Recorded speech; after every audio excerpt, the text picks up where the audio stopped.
The 70-hour incubation. The trap was not simply set on the bank. It was engineered in days in advance. The true scale of the operation lay in its preparation. A massive 60-kilo payload of 20 mil Copeland halibut pellets subjected to a brutal 70-hour soak. Over nearly 3 days, the entire chemical matrix was absorbed not just on the surface, but driven deep into the very core of the dense fish meal pellets. Stage 1.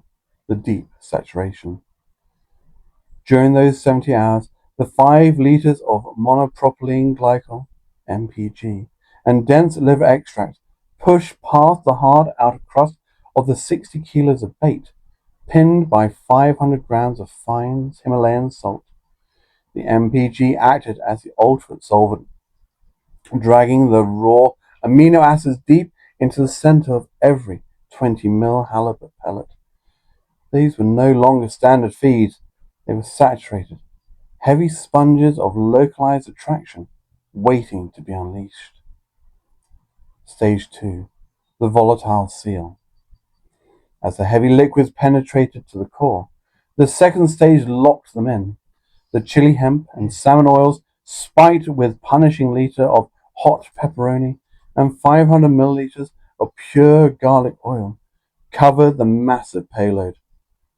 Over the long soak, this created a potent, hydrophobic outer layer, a spicy, volatile seal that would only break once submerged in the lake bed silt. The precision strike and the plume, despite the industrial scale of 60 kilos baiting campaign, the ultimate downfall of the Leviathan came down to a single, localized trap.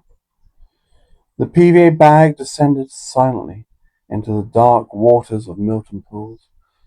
As the mesh surrendered, it deposited a tightly clustered pile of deeply infused 20 mil Copeland's pellet. Then the alchemy of the 70-hour soak was triggered in reverse. Because the liquids were driven to the core, the breakdown was relentless. The droplets of garlic and hot pepperoni infused oil immediately sheared off the dense halibut pellets, punching a vertical chimney straight to the surface. Beneath it, the heavy MPG and salt crept outward, establishing a dense, bottom-hugging amino field. Sitting arrogantly amidst this overpowering chemical gradient was highly visible snowman rig, a neon beacon in the dark. The collision. The trap needed less than an hour, drawn by the overpowering multi-layered footprint of the 70-hour soak. The predator tracked the garlic and pepperoni down through the darkness. It found the heavy, saline-rich amino field. The stillness of the session was torn apart as the Delcom alarm first bleeped a few times, and then screamed off relentlessly as the huge catfish felt the razor-sharp point of the hook and then firmly into its scissors. 35 minutes in the trenches. She scrambled towards the rods, and immediately the physical reality of the situation hit. The sudden movement triggered her pulse. Her heart rate exploded into a rapid, frantic rhythm, and the horizontal tilting as the blood drained from her head. At 6 foot tall, her height offered leverage, but it also meant a long way for her compromised circulation to push. Her vision spotted with static, forcing her to drop to one knee on the damp bank just to stay conscious as she lifted into the fish. The rod hooped instantly into a terrifying parabolic curve, and the true gravity of the beast transmitted straight through the carbon blank. What followed was a brutal, attritional siege. The massive cat immediately utilized its sheer weight, taking off on the first of 5 devastating, unstoppable runs. Each time it powered deep into the margins of the island, desperately trying to reach the safety of sunken snags and tangled tree roots. The ultra-precise drag on the pig pen fierce reel sang, smoothly yielding mono line under immense pressure, but never giving an inch for free. 5 separate times, the Leviathan surged for the sanctuary of the submerged timber. 5 times it was halted and agonizingly brought back to the margins. This was purely a test of wills, relying on violently pumping the stiff 4.5 test curve rod. For a woman with profound physical weakness, the rod felt less like a tool and more like an instrument of torture. Leaning back to drag the beast out of the danger zone before winding down to gain precious yards of mono required everything she had. 10 minutes bled into 20, and the adrenaline that had initially spiked began to curdle into sheer physical agony. The relentless pumping motion took a severe toll. Muscles stripped of their natural strength cramped violently. The deep, misfiring nerve pain of fibromyalgia flared across the shoulders and back, radiating like sharp, jarring shocks with every headshake and lunge. She had to wedge the rod butt against her hip, clamping her jaw shut, fighting the greyouts from the tachycardia and the screaming ache in her joints. The fish was pulling her as much as she was pulling it. At the 30-minute mark, stalemate finally broke. Denied the sanctuary of the island's roots after its final desperate run, the heavy pressure began to tell. The massive, mottled flank of the catfish broke the surface, rolling heavily in a slick of disturbed water. The surrender. Her lungs were burning, her heart violently hammered against her ribs, and her entire frame trembled uncontrollably from the sustained tension.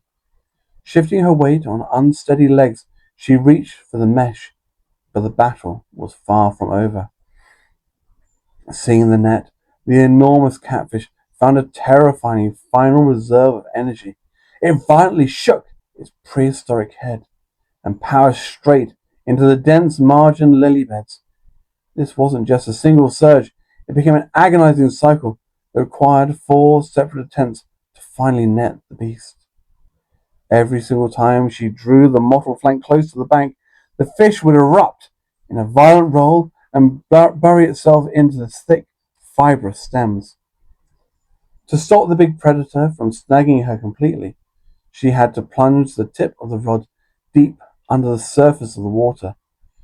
Fighting through the dizzying haze, she applied brutal side strain, unleashing the harsh power of the 4.5-pound blank to manually pump the fish out of the deep cover. The heavy monoline groaned, violently soaring through the dense foliage under immense pressure. With every painful pump of the rod, a trail of shredded broken lilies floated to the surface, littering the slick water.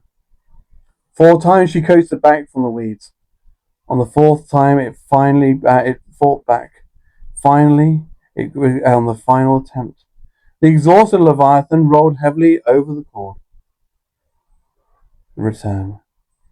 Heaving the heavy, wet mesh onto the mat required absolutely last dregs of her strength.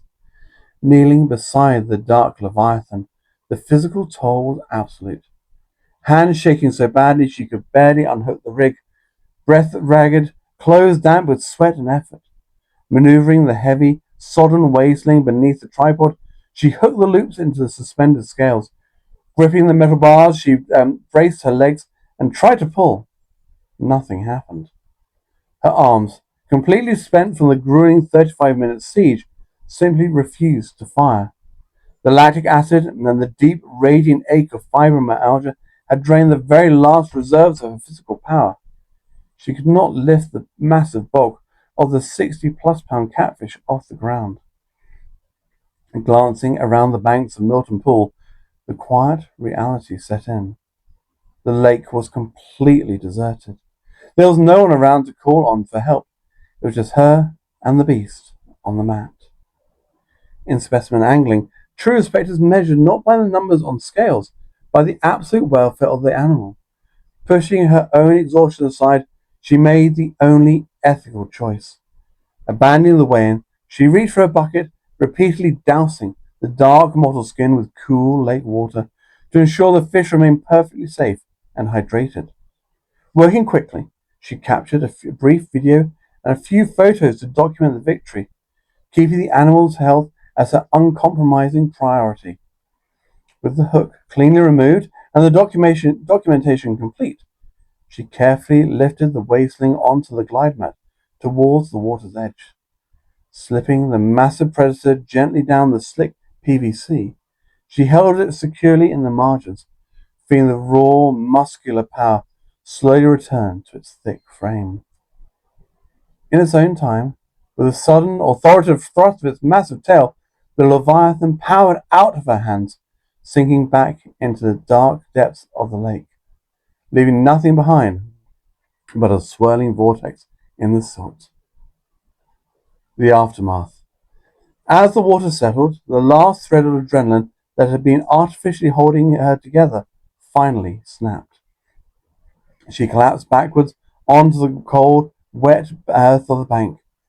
Pulling her knees to her chest, she curled into a tight ball, dragged into deep, rapid, raging breaths as her compromised circulatory system desperately scrambled to find an equilibrium.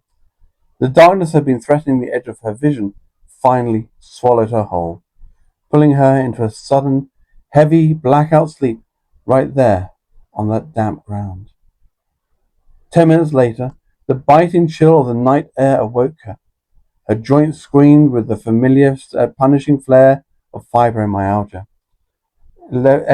Every muscle fiber stiffened and locked up from the brutal exertion. Slowly, painfully, she dragged her 6-foot frame upright, operating on pure muscle memory and sheer stubbornness of will.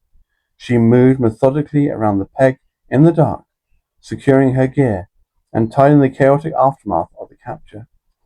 Finally, retreating to the sanctuary of her shelter, she swallowed a heavy dose of painkillers.